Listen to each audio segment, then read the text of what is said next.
Okay, so our final speaker today is Catherine Dupré. How are we doing for time? We're doing okay, don't worry. Okay. Yeah. Okay, so I'll just give you the floor.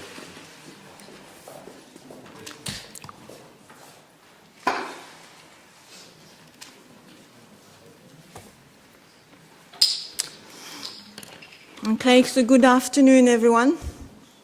I have the pleasure and a special privilege of being almost the last speaker of the day, which is always difficult and challenging. So, my talk is entitled We the People, and Lawrence and I didn't talk about this, so it's completely coincidental. We did agree on having sort of apparently similar titles. We the People, but my focus is on Icelandic constitution making process. So Icelandic constitutional drafters and the constitutional promise. So I want to gradually take us back to what is for me a core issue and core reason for being here, which is the constitution.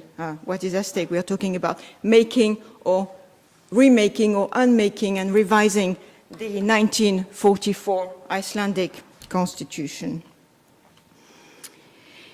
I speak here as one of the foreign experts who we were labeled like this, I think, at the beginning of the day. I have no problem with being a foreigner. I think I've been a foreigner most of my life.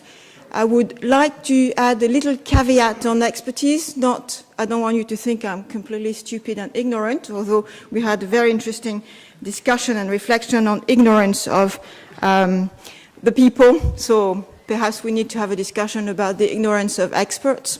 But what I want to do is just frame my level of expertise when it comes to Icelandic constitutional matters, and I'm far less expert, I freely acknowledge, than many of you here in the room. My claim to knowledge comes from having followed, in fact, I preceded it chronologically. I swear I didn't trigger the crisis, but I have been followed what happened in Iceland since 2008, and I followed the different stages. So this is one sort of longer-term view I have benefited from.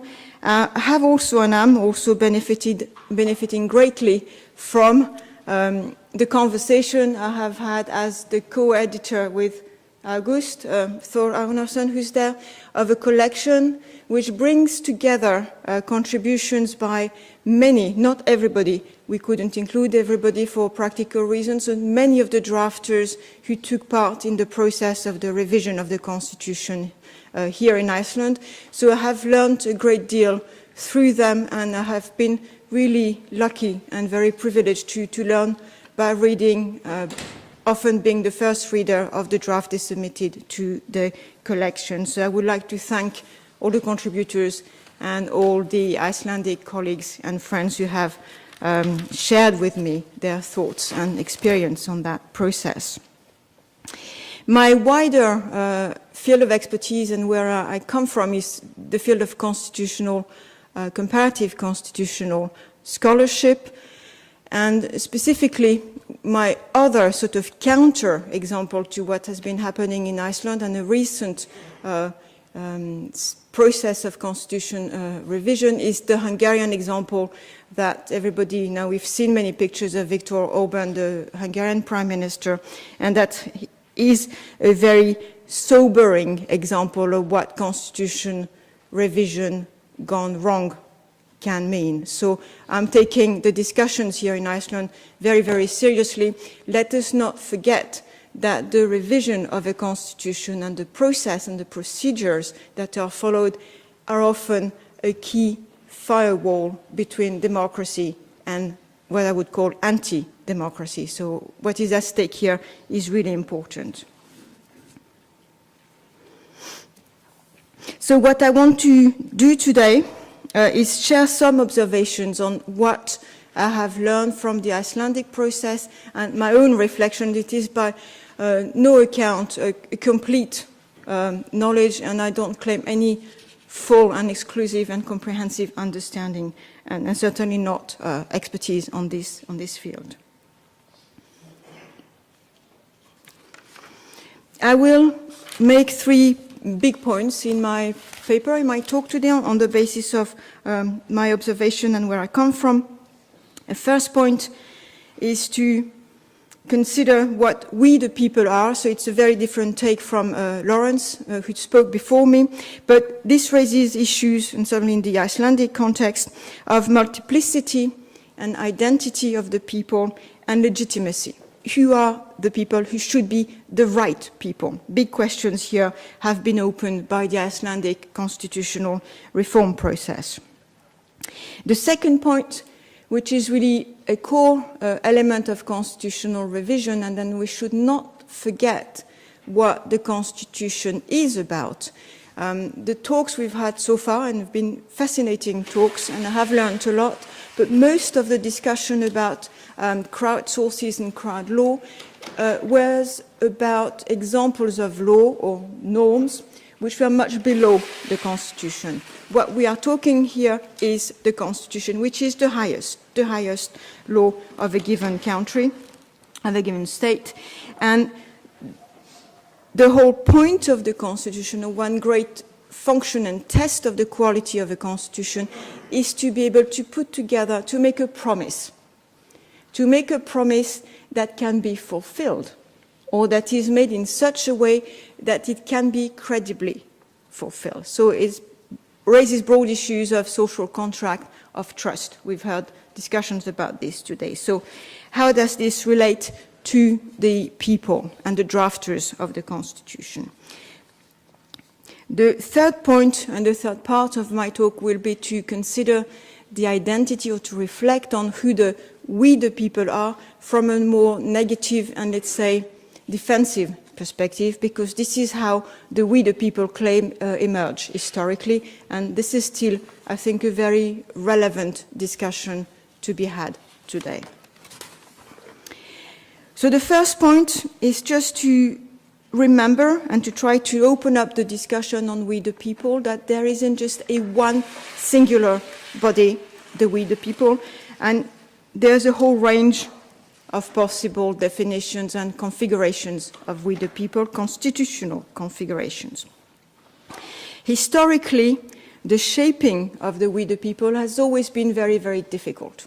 And the whole development of constitutional scholarship and political science scholarship on this issue has been a constant tension between giving the we the people the power and the sovereignty to take control of their constitution-making process, but also taking away or controlling the sovereignty that is given out to the people, because the people could never be fully trusted. And I think for a whole range of reasons, but a big question uppermost in my mind, because I've been following the Hungarian development, is what happens when we the people want to go away from democracy. So in Iceland, since 2008, the we the people already comprises a very, very complex set of bodies and identities and individuals as well. So just to refresh, I think Icelanders, I don't need to remind you of your recent history, but we have a whole range, just to be clear about who is involved. I would include the rioters, the people behind the pots and pans revolution. October, Iceland is about to celebrate maybe the 10th anniversary, between October 2008 to February, Jan 2009. So people on the street, and we have many pictures earlier about these rioters. But there have been also a whole range of parliamentarians, so the people, the MPs in Parliament in 2009, in January, then in February, they were same people but different government, then you had elections, so different parliament makeup between 2009 and 2013, new election 2013-2016, a different configuration again, a brief interlude 2016-2017, and since 2017 we're on to another configuration, and the Prime Minister this morning mentioned her plan to go beyond this parliamentary term, to extend the constitution-making process to the next parliamentary term, so another future configuration of the people has to be brought in the picture. There's been the national gathering, 950 people in 2010. The national gathering would not have been possible without a very small group of experts, of seven members, the committee that organized and made it possible to operate. Everybody's attention has been rightly focused on the work of the Constitutional Council, 25 people elected and then appointed out of a list of, I think if my memory is correct, 524 candidates who ran for the assembly elections. Of course, we mustn't forget the referendum of 2012, which had quite a high turnout, not as high as perhaps it could have been, but high turnout. So those people here who voted in the referendum have to be obviously brought in the picture. So a whole range of configuration, constitutional configuration of the people. The people have evolved over 10 years, and that is very well seen through the election results that have changed between 2009 and 2016.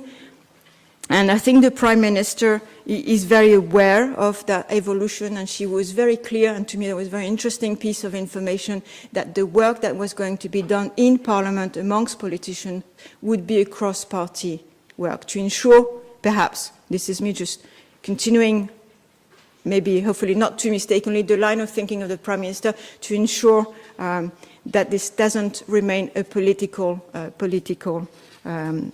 issues.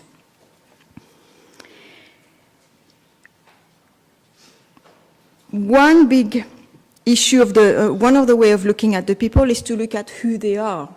So we know who they are. Sometimes we would know their names when the bodies are small, the constitutional bodies are small, but sometimes we don't know, but we know the criteria that are leading to their selection and identification as the people.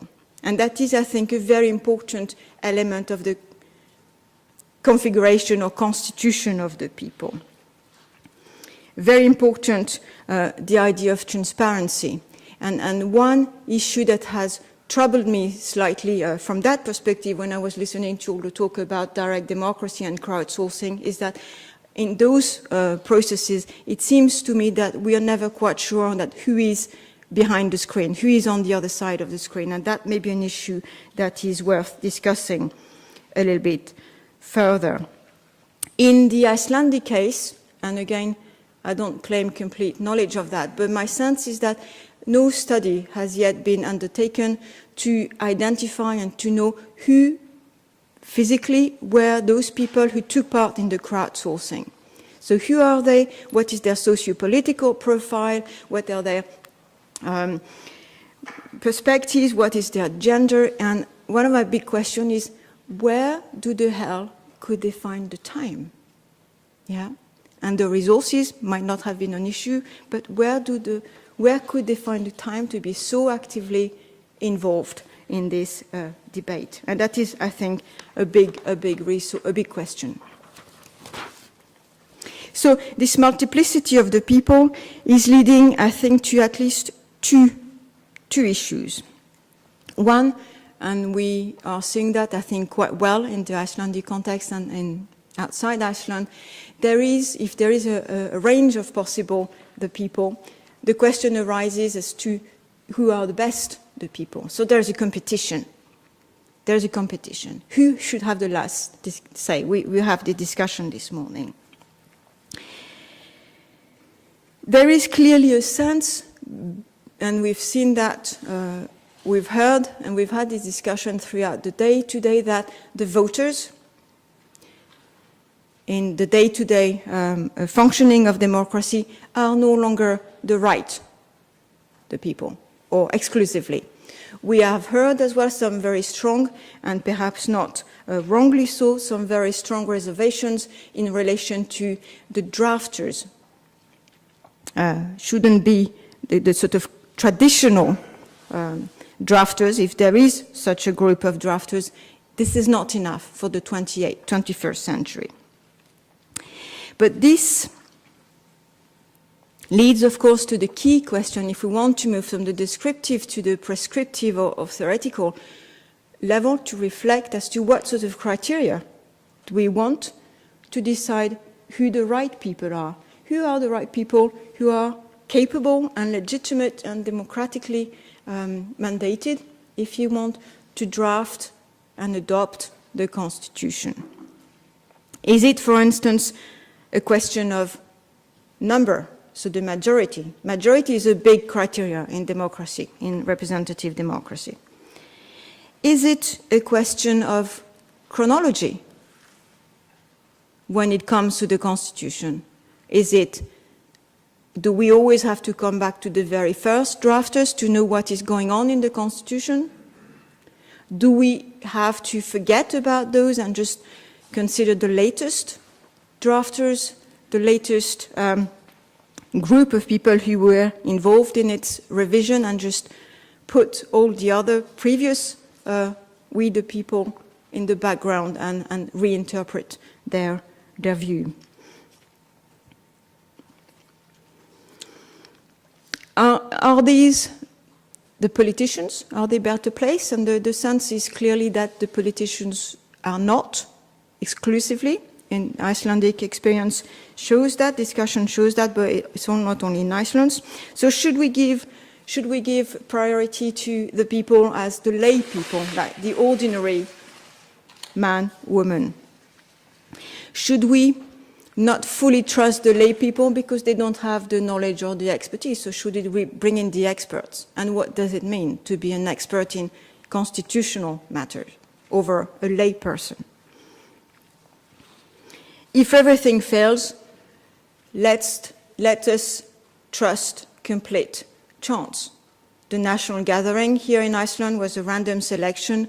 We have seen example, we have heard example of further other random selection, the Irish case called sortition. I didn't know the name before. Should the people be mediated? Should they be just direct? And what is a better way of configuring these people?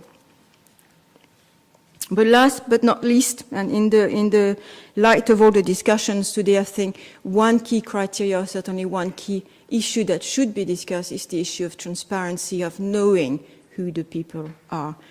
They should be knowable in one way or another, because ultimately those are going to be those who are accountable. They are going to be responsible. So we need to know who they are, if only for this reason. We need to know the argument of transparency is also very important if we want to make sure that there is no fraud or minimal fraud or no possible abuse of the processes of decision-making that are given to the people in those ways, particularly perhaps all the new processes described that we have heard about today. There is no one answer, there is no real answer in the field of constitutional theory or political theory to these questions, and I think one of the great benefits of the Icelandic constitutional reform, and some Icelanders here feel quite a little bit disillusioned and a little bit disappointed with what has not been achieved, but one of the great benefits is to have raised those questions back to the foreground of the discussion, not just in practice, but to bring this to the attention of scholars and to bring them to the field of theoretical thinking. And it was interesting to see and to hear the invitation of the Prime Minister towards academic to come and get their brains working in those areas. Not that academics necessarily have the best brains, but I like to think that because we are paid for thinking, we have a bit more time than perhaps most other people, although that doesn't always guarantee a better result. I have to be clear about that. So, a range of people, diversity, multiplicity, identity, and how we choose who should be the right people. That was the first part. The second part second issue I want to discuss with you is what are the conditions necessary to make the existence of the people possible? It's one thing to know who they should be. It's another thing to create, through, I think, the Constitution, the possibility of their existence. And I think here very much we must go back to the idea what the Constitution is. And the Constitution is, if you want a very, very simple definition of a Constitution, very basic Constitution, it's the promise that we the people that we find at the starting, at the opening of the Constitution, and this is an innovation of the 2011 proposal of the Constitutional Council, that this we the people will always work for everyone, not just be understood as the drafters who drafted the we the people and who wrote and, put their name, either signing it as former MPs or, but put their name can be associated with the drafting. Everyone who has to live under the Constitution should be able to recognize themselves, to feel an identity connection in this we the people. And I think that is the fundamental constitutional promise, and this is what constitutions are about. So we need to look beyond the short term, although in Iceland is not so short term, it's proving to be quite a long process, but we need to look beyond the moment of drafting, beyond the moment of adoption of the Constitution. What makes the possibility of existence of the people on the longer term for all the time the Constitution will be in force. So there are three sets of conditions. I have here tried to organize them in relation to the contribution or what the lessons we can learn from the Icelandic constitutional process. And I think here there are very interesting things happening in Iceland. The first set of conditions is what we already know. So paradoxically, these are not issues that have been all fully developed in the Icelandic discussion, but they are there. The second set of issues is what we did not know, as in constitutional scholarship was not so aware of that. They are not mainstream issues, and so we are learning something new from the Icelandic experience. And I'm getting my points mixed up. The second point is what is known but not seen in Iceland. The third point is the innovation, what Iceland is bringing to the discussion, political discussion, but also theoretical discussion. So the first set of conditions are the classic condition, what makes the people possible, what makes the existence, the continued existence of the people possible. There are two conditions, the issue of revision, so the rules for revising the Constitution, and I think in Iceland we've had ample discussions, because what we are seeing in Iceland is the limits of the existing framework for revisions, the limits of Article 79 of the 1944 Constitution. So very strong tension here between Icelanders wanting to stick in that framework, adopt a constitutional revision, at the same time feeling the limits of that framework provided by Article 79. The second condition in that, so classic constitutional design that I think is appearing in the Icelandic process in a very interesting manner, is the whole issue going beyond revision of how we settle constitutional arguments, disputes, issues of interpretations that may arise, that will arise all the time, how we settle these issues without having to go to revision all the time, or without having to riot all the time, without having to, be at war with each other. And here a key and a classic way of doing that is having a constitutional court, a constitutional judiciary. He will be charged with sorting out those disagreements in a peaceful and constructive, transparent and constitutional manner. And I think in Iceland there isn't such a body at the moment, but the 2011 proposal of the Constitutional Council envisages such a possibility. So that is something very interesting developing here, I think. The second set of conditions required for the possibility of the people to exist is what has been done elsewhere and seems to be working, but it hasn't been, as far as I can see, hasn't been considered in the Icelandic constitutional reform process so far. The idea behind those conditions is to try to secure in the constitution itself, to lock in forever and ever some basic structure that will guarantee a minimum functioning of democratic institutions as they are envisaged by those constitutions. So two constitutions here are often quoted. Is this the German Constitution 1949, which has locked into the constitution the fact that the republican nature of Germany should never be able to be altered by any kind of future revision. Or the federal structure of Germany may not be altered even through the adoption of a new constitution. Similarly, the protection of some rights found, assessed as being of particular importance should not be amended, may not be amended, and that's the human dignity here is their key point of reference. But Germany is not alone. India has adopted a similar approach in trying to lock in a basic structure within which the people may always exist, even in situation, and particularly in situation of crisis, if this is what they have in mind. But the second condition so that I don't think we have seen, and we'll see with the question, I don't think this has been so much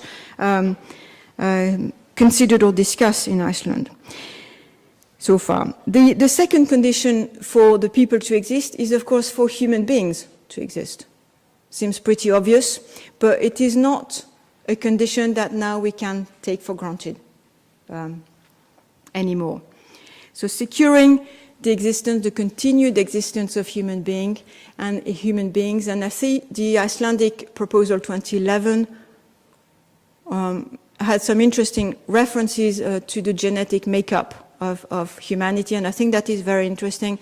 My memory is not so good. There may be, and Icelandic colleagues, please correct me, some reference to cognitive processes. I'm not sure under the 2011 draft, but certainly I would add issues of maintaining and promoting and protected human cognitive processes, and we have been discussing quite a lot the input of artificial intelligence, so my question, I think, is very, very topical today, particularly at the end of today. But what we mustn't forget is that no human being and no humanity will be able to survive if we don't have an environment that makes our survival possible as a species, and that isn't a theoretical question now. So this idea of survival takes me to the third set of conditions of possibility that we see developing in Iceland, perhaps not quite from the theoretical perspective I understand it, but things are happening in the drafting process. And what we have seen recurringly in the constitution reform, so since 2009, 2010, and 2010 with the national gathering in particular, is a key concern and is a recurring concern for the protection of the environment and the protection of natural resources in Iceland.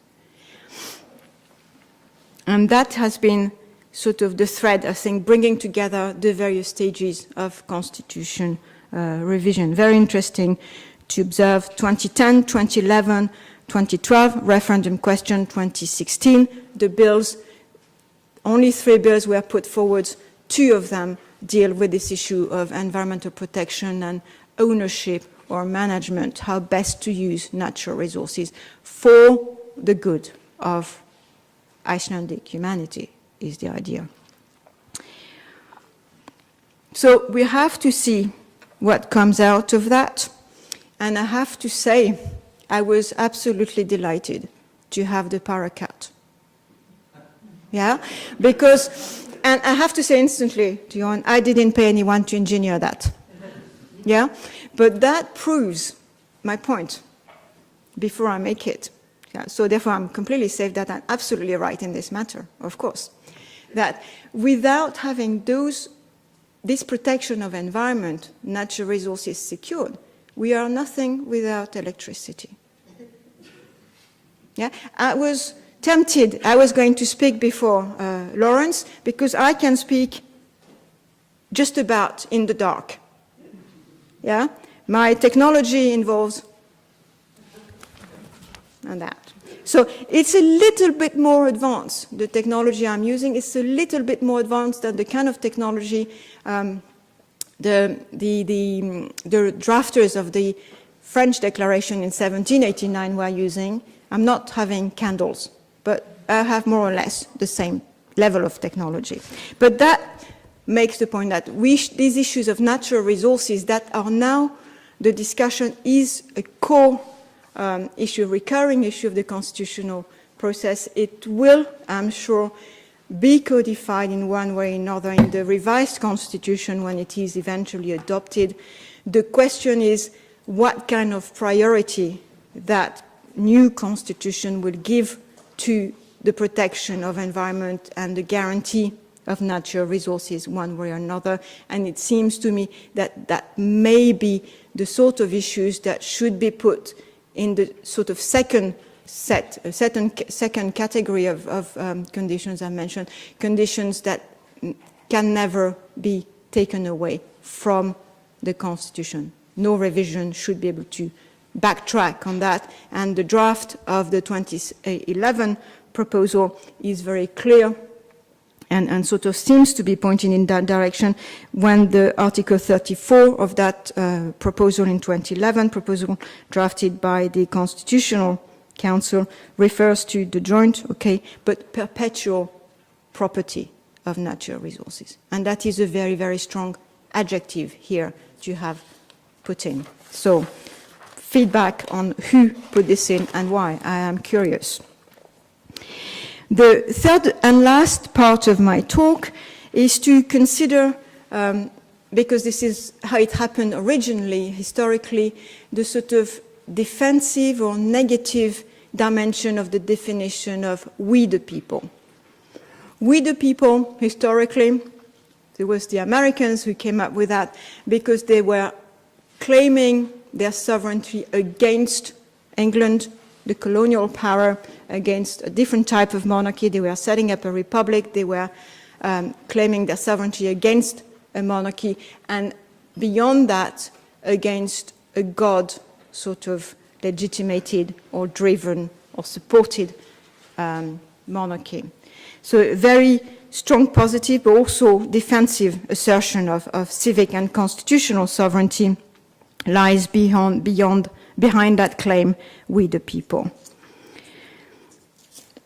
In 1944 in Iceland, the Constitution 1944 doesn't have a preamble, which I find a little bit surprising, but it doesn't have a preamble.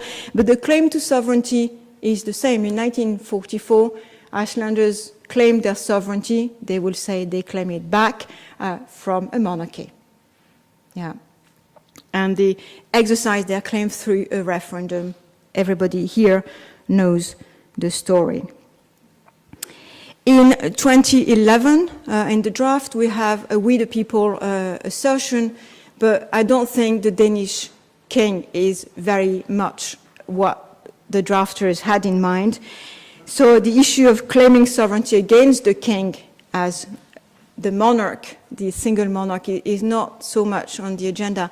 I am just wondering, and it may just be a play on words on my part, what other king or kings Icelanders may be trying to assert their constitutional sovereignty against. So let's not forget the wider context in which the riot started and the social disruptions. And I keep coming across this phrase, the oligarchs.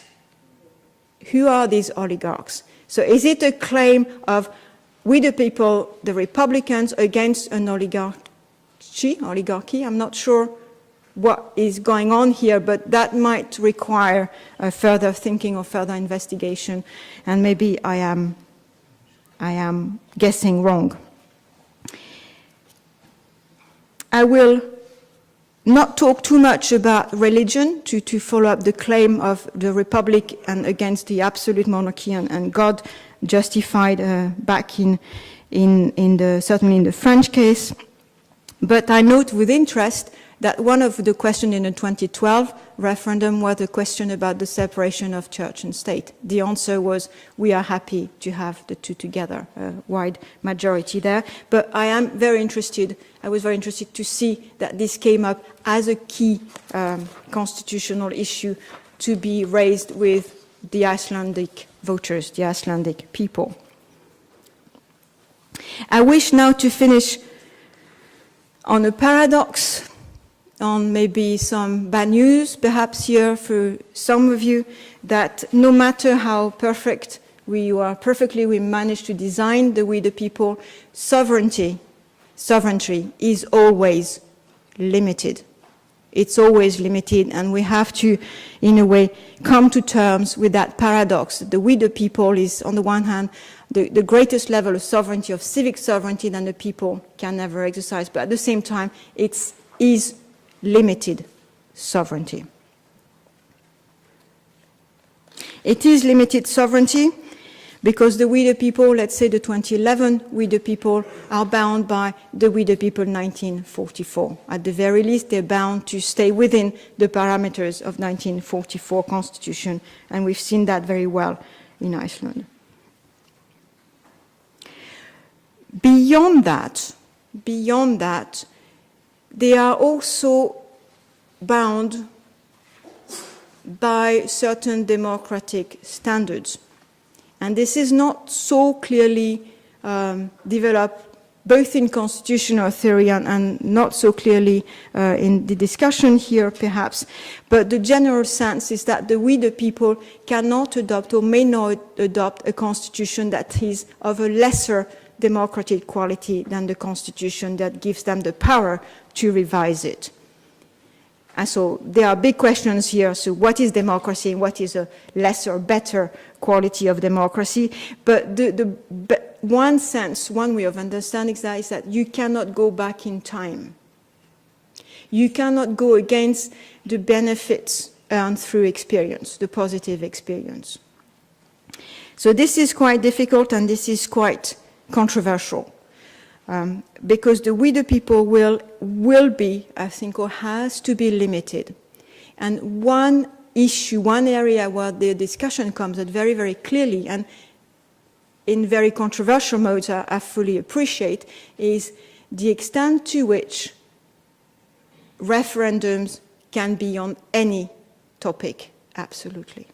And my answer would be there are limits to what can be done by a referendum. There are limits to what should be undone through a referendum. And what I have in mind, and I'm being both a politically idealist scholar and a very narrow-minded positivist lawyer, is the three absolute prohibitions that Iceland subscribed to by joining the Council of Europe: the prohibition to kill, the prohibition to torture, and the prohibition on slavery and forced labor. In theory, my thinking is that no referendum can ask people to bring back torture or the death penalty or slavery. The sovereignty of the constitution-making people is bound here in absolute manner. I take it, I appreciate this is a controversial point. I don't remember exactly what the 2011 draft says about that. I will have to check. Yeah. So the second level, the second limit or limitation on sovereignty, and this is an issue that has arisen in the Icelandic context, and not just in Iceland. This is a very sensitive, controversial, difficult issue outside Iceland, is linked to the fact, and we've had this discussion, that Iceland, this is the bad news of the day, is not the only state in the world. Iceland, in fact, is part of a wider community of states and has to relate, has to find ways in which they can relate to other states around the planet. And this means that the Constitution, I think, has to provide a framework for organizing those relationships. So in Iceland, this has taken the form of a discussion on the transfer of, or transfer delegation, I'm not sure what the Icelandic term is, transfer delegation of power or sovereignty to an international organization that is code for, do you want to become member of the EU? It is not quite so simple, the discussion, because you can, and I think constitutions should have a provision organizing that, making it possible, setting up a framework. It is a different matter whether the people or the politicians or parliament chooses to do so when or if the opportunity or circumstances arise. But certainly these issues of sovereignty should be included in the Constitution in the sense that there should be a constitutional framework for organizing that. This doesn't bind or predict the outcome of a decision. Do you or do you not want to be in the EU?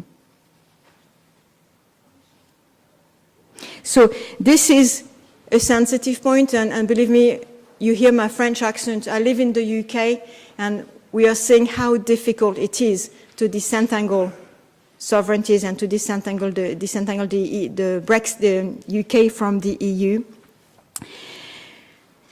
But democracy is not. So the positive, I want to finish on a positive note, democracy, and I think something we should not lose sight of that, is not limited within the boundaries of a state. In fact, it did not start in a state. It started in a city-state, if you think the Athenian model was a democracy.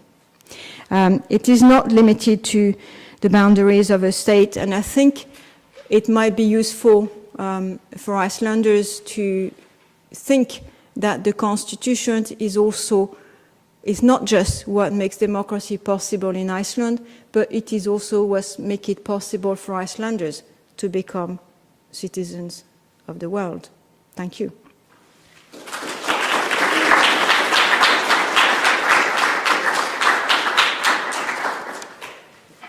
Thank you, Catherine. We have some time for discussion. Maurice.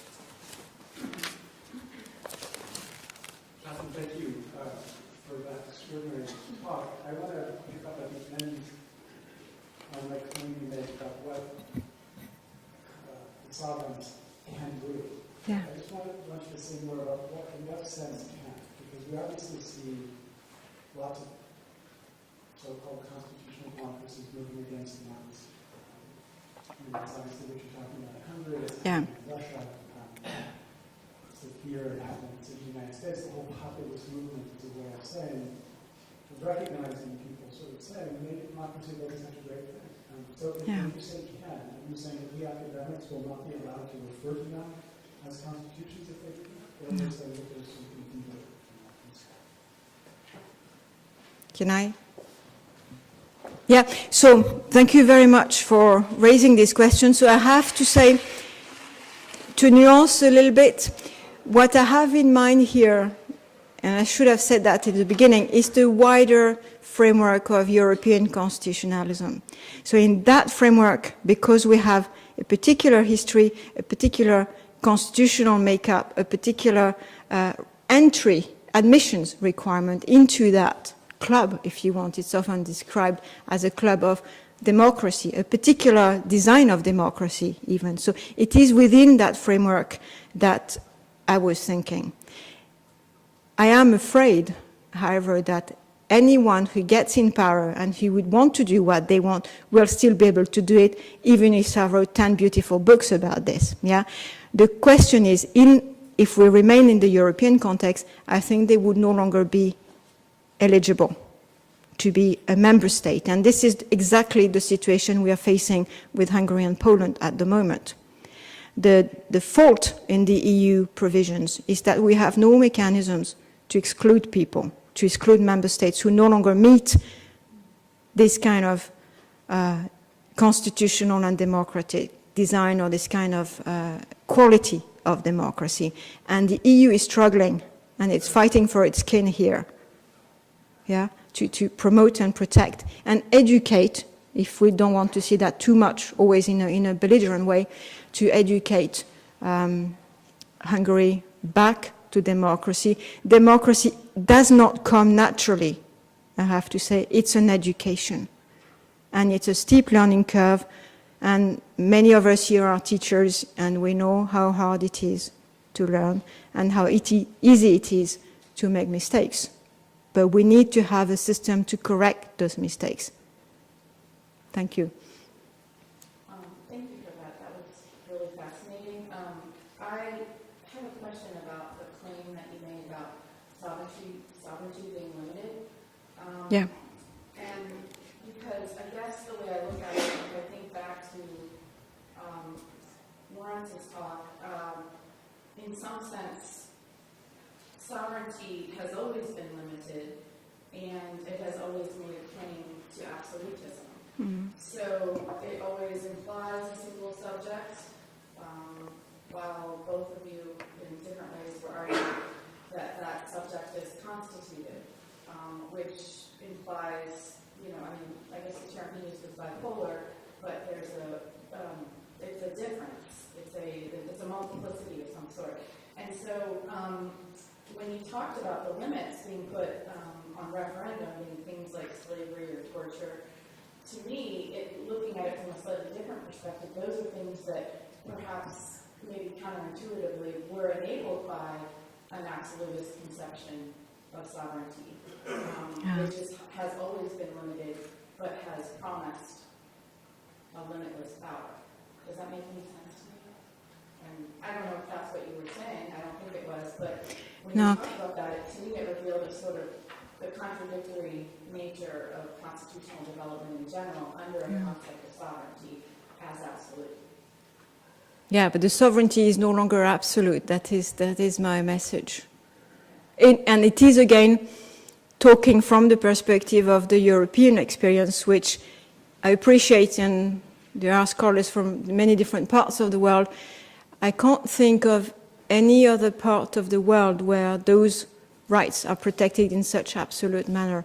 So I think in Europe we are quite fortunate, with my view, to have that, but it's quite an exceptional approach to sovereignty, and this is largely due to the Holocaust and Jewish genocide and experience.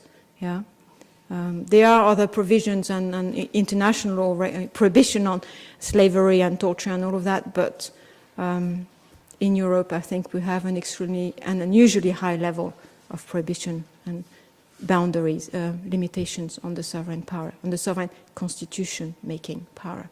Yeah. Anyone want to ask a concluding question? Thanks, Carolina.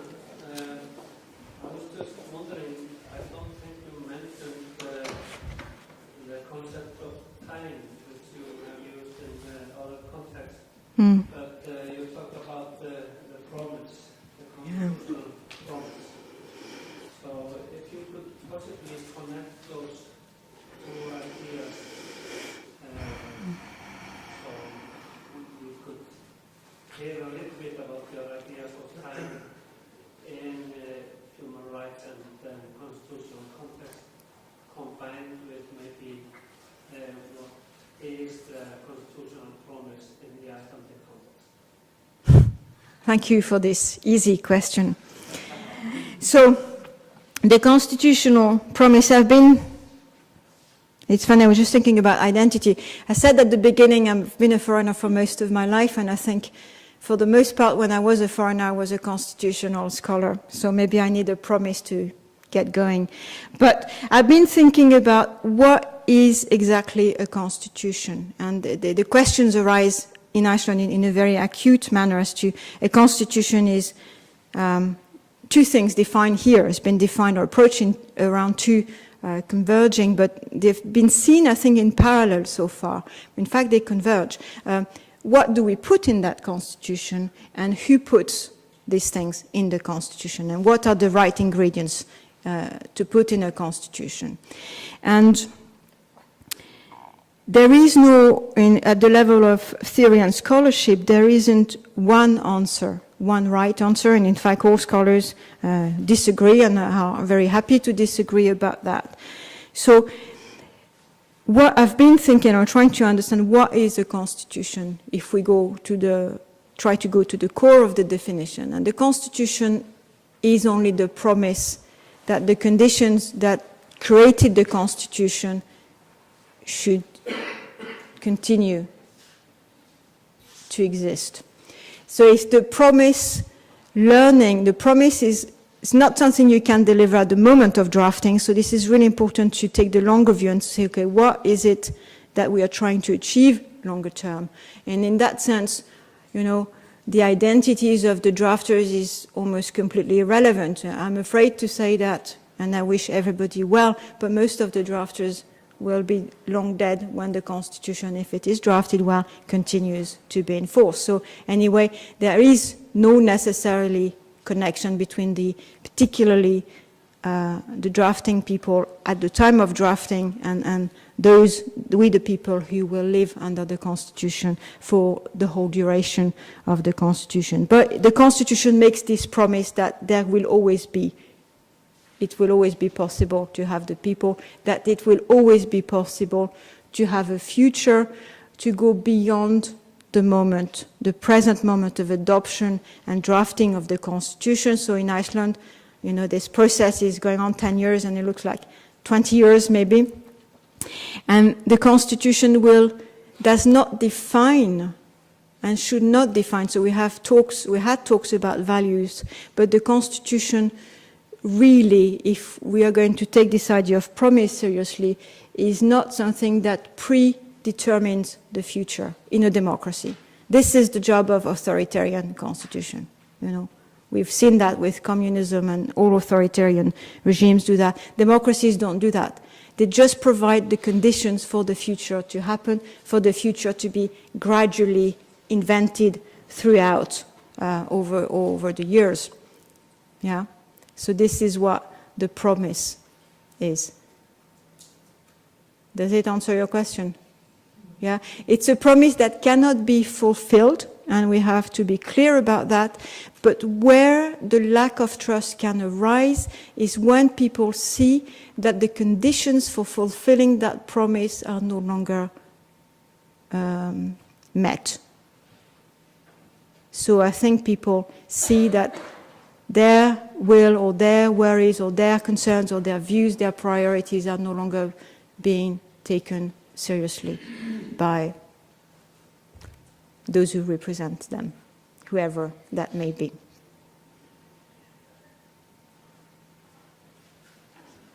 Well, thank you, Katrin, and thank you all, the keynote speakers of today, for incredibly rich and inspiring talks.